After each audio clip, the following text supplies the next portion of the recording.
کریم صلی اللہ علیہ وسلم فرماتے ہیں کہ جب دل بگڑتا ہے نا، دل خراب ہوتا ہے، ان کثرت الکلام بغیر ذکر اللہ قسوۃ للقلب، یہ جو دل کسی کا سخت ہو جائے یہ لعنت کی کیفیت ہوتی ہے۔ ان ابعد الناس من اللہ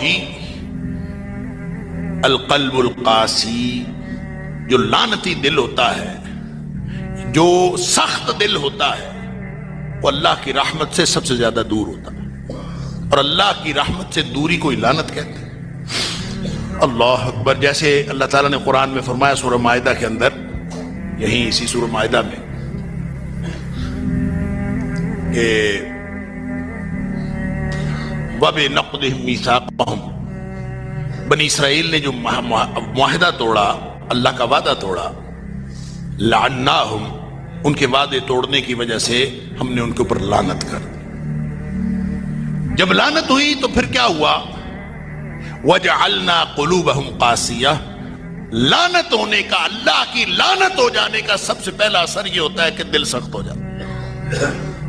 دل سخت ہو گیا تو پھر انسان کے لیے انسان نہیں رہا، پھر وہ حیوان بن گیا، پھر وہ بھائی نہیں رہا۔ لہذا کسی ایک انسان کو قتل کرنا ہی کوئی آسان بات ہے؟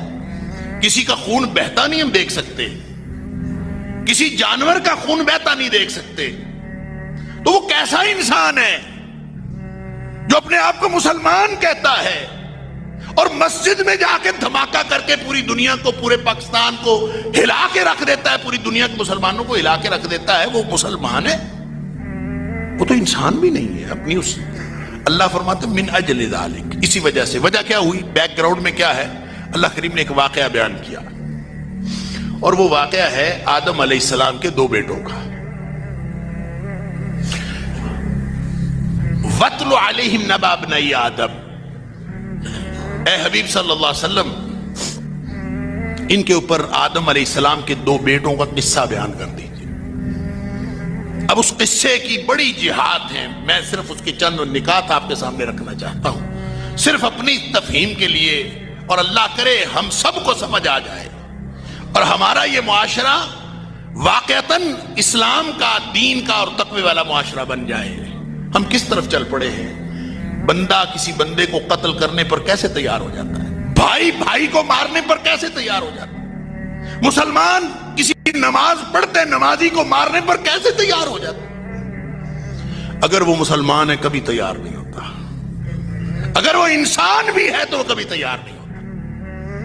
یہ آہستہ آہستہ سچویشن اروز ہوتی ہے، آہستہ آہستہ لوگ انسانیت کی سطح سے گرتے ہیں، اور گرتے گرتے وہ حیوان بنتے ہیں۔ وہ جو کہتے ہیں نا آنکھوں میں خون اتر آتا ہے، تو وہ جو خون اترتا ہے تو وہ اصل میں اس وقت انسان کی عقل معاف ہو جاتی ہے، انسان انسانیت کے درجے سے بھی گر جاتا ہے، پھر وہ انسانوں کو مارے جو مرضی کرے، وہ لمٹ کراس ہو گئی، جس کے بارے میں شریعت نے کہا۔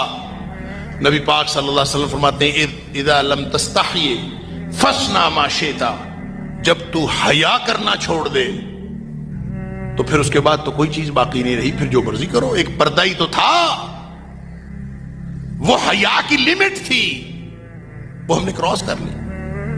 یا اذا فاتک الحیاء فاصنع ما شئت، جب حیا فوت ہو گئی، وہ جو تقاضے تھے انسانیت کے، آپ اس سے آگے نکل گئے، پھر اس کے بعد کوئی چیز نہیں روکتی۔ ویسے جرم کو تو کوئی چیز روکتی ہی نہیں، جرم کو کون سی چیز روکتی؟ جرم کو وقتی طور پر قانون روکتا ہے، ڈنڈا روکتا ہے، قانون کا خوف روکتا ہے، لیکن یہ وقتی طور پر روکتا ہے۔ آپ قانون کی عملداری یقینی بنا دیں، جرم رک جاتا ہے۔